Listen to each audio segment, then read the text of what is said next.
Irmãos, abram a Bíblia de vocês na carta aos Hebreus, e enquanto você vai abrindo aí, uma das palavras que marcam esse livro e que aparece muito é o termo melhor, né? Na carta aos Hebreus. E o dicionário define a palavra melhor como um adjetivo comparativo de superioridade, né? Ou seja, aquilo que é superior em qualidade, aquilo que é acertado, aquilo que é sensato, aquilo que é excelente, que é aproveitável, né? Tem todos esses significados. Aquilo que é superior. Melhor é uma árvore frutífera que dê fruto do que uma árvore que não. Melhor é a gente não discutir sobre futebol quando o nosso time perdeu, né? Melhor é a gente receber um aumento salarial do que não receber, né? E esse adjetivo aparece em muitos textos da Bíblia, mas nessa porção que nós vamos ler aqui no capítulo 6, do verso 9 ao 12, eu queria falar sobre as coisas melhores pertencentes à salvação. É um termo que aparece aqui. Hebreus capítulo 6, do verso 9 ao verso 12, diz assim: quanto a vós outros, todavia, ó amados, estamos persuadidos das coisas que são melhores e pertencentes à salvação, ainda que falamos desta maneira, porque Deus não é injusto para ficar esquecido do vosso trabalho e do amor que evidenciastes para com o seu nome, pois servistes e ainda servis aos santos. Desejamos, porém, continue cada um de vós mostrando até o fim a mesma diligência para a plena certeza da esperança, para que não vos torneis indolentes, mas imitadores daqueles que pela fé e pela longanimidade herdam as promessas. Amém? O livro de Hebreus foi escrito para discípulos judeus de nascença, que abraçaram o Evangelho, abraçaram a Cristo. Por isso a carta recebe esse nome, aos Hebreus. E eles estavam sendo perseguidos por causa da sua fé nesse período, e corriam um risco muito grande de abandonarem a fé. E o autor de Hebreus está preocupado com isso, né? Preocupado que esses irmãos sejam fortalecidos, permaneçam firmes. Ele aconselha esses irmãos a não mais praticarem os ritos mosaicos, que eram apenas uma sombra daquilo que Jesus já cumpriu, e que permanecessem firmes por causa da perseguição, porque havia um risco de estarem abandonando por causa da perseguição, ou abandonando pela não compreensão de que aqueles ritos mosaicos também não precisavam mais ser cumpridos, né? Então essa é a preocupação do autor. A carta tem um tom de sermão, de exortação, né? Mas é um chamado à perseverança, é um chamado a experimentar o melhor de Deus. Mas o que há de melhor que ele fala nesse texto que a gente pode aplicar à nossa vida? Então, uma das coisas que ele está dizendo aqui é que melhor é estar debaixo da aprovação e da proteção do Senhor. Quando ele está dizendo aqui: quanto a vós outros, todavia, ó amados, estamos persuadidos das coisas que são melhores e pertencentes à salvação, ainda que falamos desta maneira, ele está dizendo isso porque disse alguma coisa antes. Antes de nós entrarmos no verso 9, ele estava falando do perigo deste abandono, né? O perigo espiritual de abandonar o Senhor, e ele traz uma ilustração. Ele fala da terra no verso 7, que absorve a chuva, que cai sobre ela, que produz, que é cultivada e que recebe a bênção de Deus. E ele fala da terra que produz espinhos e abrolhos, que é rejeitada, que é queimada no final de tudo. Então ele está fazendo essa comparação com a terra, do perigo que é você abandonar o Senhor, sair debaixo da proteção do Senhor, né? Você entrar num caminho de desaprovação do Senhor, que é como terra que não produz, que produz abrolhos e espinhos e que depois é queimada. Então ele está dizendo, ainda que falamos dessa maneira, né? Então melhor é estar debaixo da proteção, da aprovação do Senhor. E não é que o Senhor tire a proteção dele de nós, não, o Senhor não faz isso. Pela graça dele, a proteção dele está sobre a nossa vida, a possibilidade de retorno, de conversa, de confissão ao Senhor está sempre presente na nossa vida. O problema é que nós saímos debaixo da proteção do Senhor. Não é o Senhor que retira a proteção dele da nossa vida, somos nós que nos afastamos. Nós saímos debaixo das suas asas, nós saímos debaixo da sua sombra, nós saímos debaixo com as decisões erradas que a gente toma. E decisões erradas que nós tomamos muitas vezes motivados por um monte de questões. Pressa de resolver, né? E aí a gente não busca a vontade do Senhor. Às vezes a gente não busca a vontade do Senhor porque a gente não quer buscar a vontade do Senhor, porque a gente já sabe qual é a vontade dele, mas o que eu quero fazer é o que está no meu coração, então eu nem pergunto, eu fujo disso daí, como Jonas, né, que fugiu da sua missão. Então, ou então pelo prazer de estar vivendo aquele momento. E é tão bom para mim aquele momento que, embora sabendo que não é a vontade de Deus, interessa o que eu estou sentindo. Então há muitas coisas que nos levam a sair debaixo da proteção do Senhor, né? Mas a gente sabe que levar em conta a vontade do Senhor é o melhor para nós, porque melhor, como diz o salmista, é habitar debaixo do esconderijo do Altíssimo, né? Lembra desse versículo? O que habita no esconderijo do Altíssimo e descansa à sombra do Onipotente, diz ao Senhor, meu refúgio e meu baluarte, Deus meu, em quem confio, né? Então quem vive debaixo, né, desse esconderijo, que é uma linguagem figurada, a sombra de Deus, as mãos de Deus, as asas de Deus, o esconderijo de Deus, são tudo linguagem figurada para a gente imaginar, para a gente trazer o coração que existe um lugar na presença de Deus para nós, seja qual for, né, a ilustração que a gente traz. E ele diz assim, o que habita no esconderijo, ele está dizendo, não é aquele que faz visitas de vez em quando no esconderijo, mas é aquele que mora no esconderijo, descansa à sombra. Quer dizer, é na presença de Deus que a gente encontra descanso. Fora da presença de Deus, a gente está desprotegido, está vulnerável às circunstâncias da consequência das nossas decisões, estamos vulneráveis às questões naturais e espirituais, a ataques, né, a perigos que a gente corre. Então, melhor é estar debaixo da proteção do Senhor. Como também no verso 9, então ele dizendo, ainda que falamos dessa maneira, porque como é um tom de exortação a carta, tem um leve puxão de orelha, né? Exortando, encorajando e chamando a não desistir da fé, a não abandonar. Melhor, guarde aí, é um puxão de orelhas do Senhor do que um carinho do mundo, né? E ele está dizendo, ainda que falamos dessa maneira, ainda que o tom que eu estou usando é um tom um pouco pesado, ainda que eu esteja falando com vocês com esse tom de exortação, de sermão, melhor é um puxão de orelha do Senhor do que um carinho do mundo. E com o mundo a gente está falando o quê? A gente está falando do mundo que a gente trabalha, que a gente constrói as coisas, que a gente desfruta, a gente está falando dos valores que regem esse sistema, né, de um sistema criado pela humanidade na queda, de um sistema onde há valores que não levam em conta a vontade de Deus. Isso que quer dizer mundo nesse sentido, né?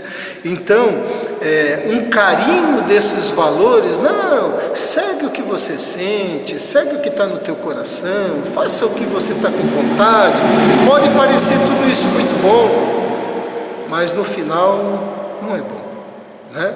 Então, esses valores, os valores que não são coerentes com a fé nem com Deus, a gente tem que guardar sempre uma coisa no coração: é melhor estar 100% com o Senhor do que com qualquer outra pessoa. 100% com o Senhor, melhor do que estar com 100% com o melhor amigo, se ele não estiver com o Senhor, né? A gente tem que guardar isso no coração, porque a correção do Senhor, o puxão de orelha do Senhor, é manifestação da paternidade de Deus, porque o Senhor disciplina os filhos, e é sinal do amor de Deus, porque pior é o Senhor dizer assim para a gente: fique do jeito que você quer.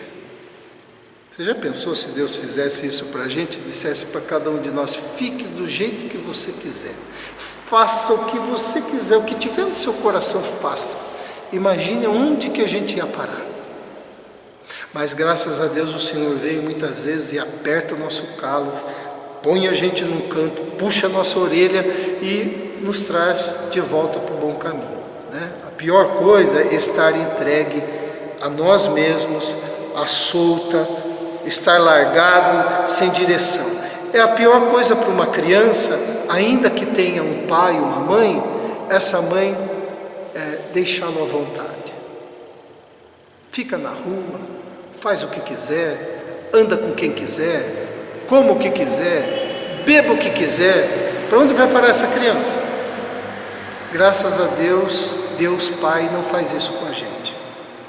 Ele está de olho aonde a gente vai, com quem a gente anda, o que a gente faz, e quando precisa Ele vai lá e puxa a nossa orelha. E quantas vezes nós já fomos salvos por causa de um puxão de orelha do Senhor, né? A disciplina executada com amor é uma bênção, ainda que no momento não seja motivo de alegria, diz a palavra.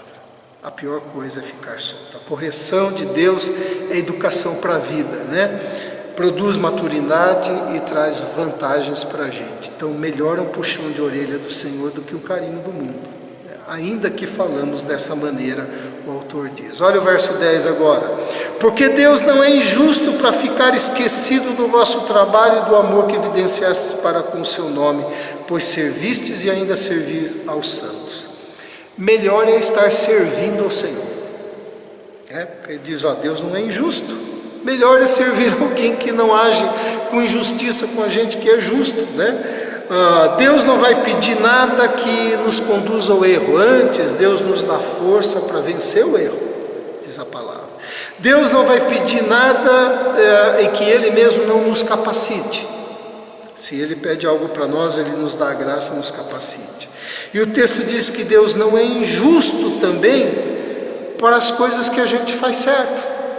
Porque a gente fala muito, né, dos nossos erros, mas aqui diz assim que Deus não é injusto quando a gente acerta.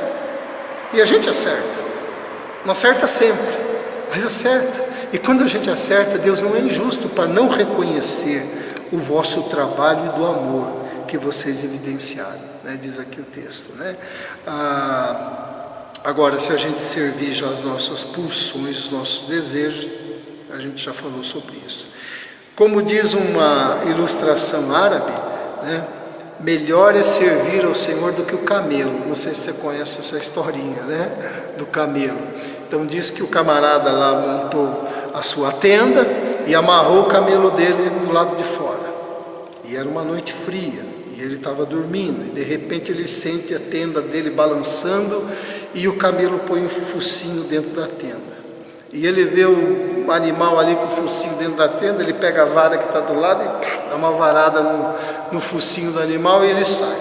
Daqui a pouco ele sente a tenda balançar outra vez, acorda, e o camelo está com o focinho lá e diz assim: aqui está tão frio e aqui dentro está tão quentinho, será que eu não posso ficar um pouquinho aqui? E ele pensa, coça a cabeça e diz: tudo bem, pode ficar. Daqui a pouco ele acorda outra vez e o animal está com a cabeça inteira dentro da tenda e fala: não tem problema eu ficar mais um pouquinho aqui, está tão quentinho, né? E ele pensa e faz a concessão e deixa. E por 3 vezes o animal vai entrando dentro da tenda, vai falando e ele vai permitindo. Quando por fim ele acorda, ele está fora da tenda e o camelo dormindo na cama dele. Essa ilustração árabe é o seguinte: se a gente começa fazendo a concessão, o camelo toma conta de onde você está. Se você, ao ser tentado ou nos seus erros, vai fazendo concessões, vai dominar a sua vida. Então, se o camelo botar o focinho dentro da sua tenda, você manda ele para fora. Por isso é melhor estar servindo ao Senhor, porque se você não servir ao Senhor assim, você vai servir o camelo, né? Então essa é a ideia da ilustração, a não fazer concessões se aquilo não agrada ao Senhor. Corta o mal pela raiz logo de início, para que te vá bem, né? Diz a palavra. E ainda melhor, no verso 11 e 12, diz assim: desejamos, porém, continue cada um de vós mostrando até o fim a mesma diligência, o mesmo interesse, o mesmo zelo, para a plena certeza da esperança, para que não vos torneis indolentes, mas imitadores daqueles que pela fé, pela paciência, pela longanimidade, herdam as promessas. Melhor é estar nos caminhos do Senhor, não é isso? Por isso que fala da diligência, por isso que fala da certeza da esperança, que cada um de vós continue mostrando, cada um de vós até o fim, a mesma diligência. Melhor é estar nos caminhos do Senhor. O caminho do Senhor pode ser apertado, e aí a gente, de fato é um caminho apertado, e a gente pode pensar enganosamente que o caminho do Senhor é apertado por causa das regras, né? Não é por causa das regras.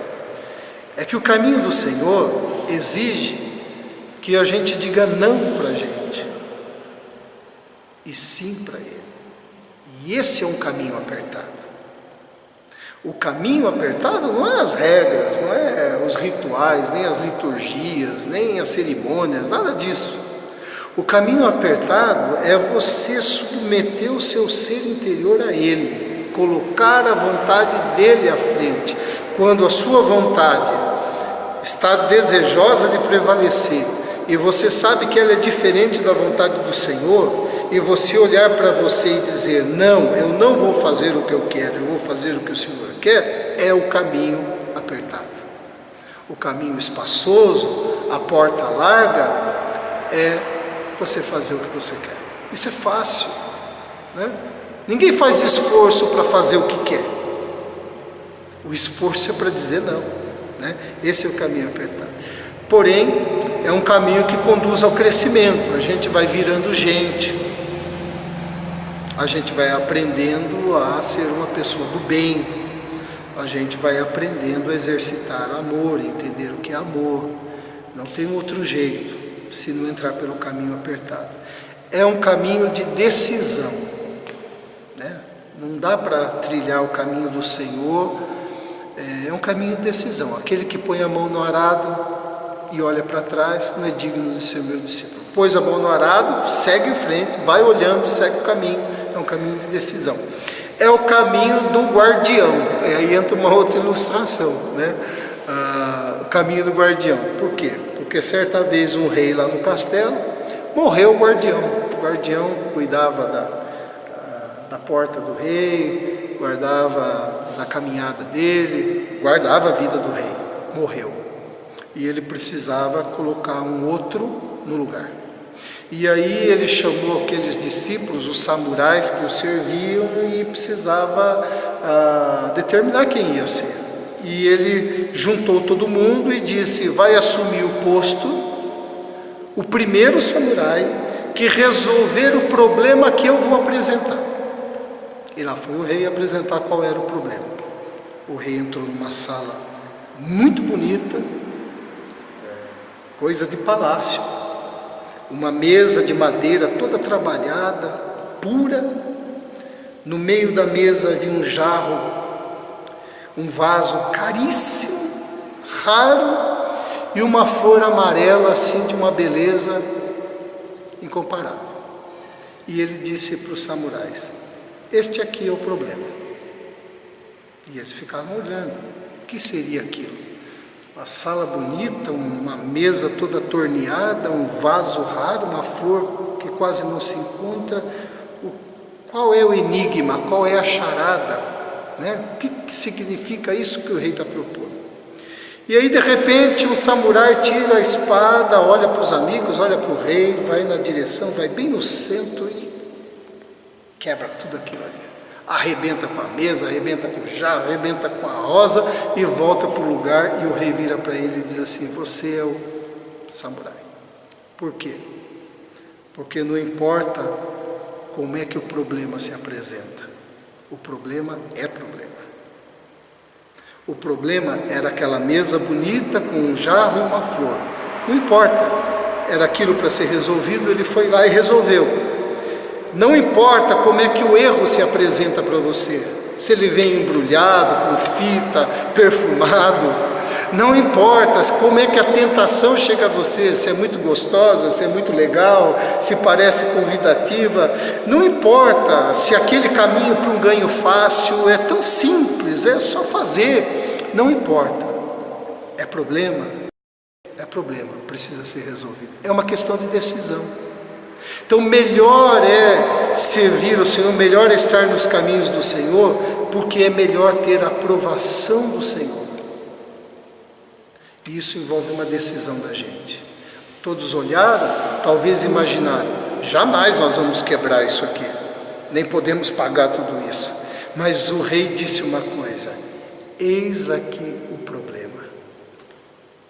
Ele foi lá e resolveu o problema. Que a gente possa resolver assim estas questões que nos afastam, né? Então as coisas melhores pertencentes à salvação que o texto está dizendo, diz respeito a essa transformação do dia a dia que Deus quer para a nossa vida, que Ele opera na nossa vida e que a gente coopera com Ele para que aconteça.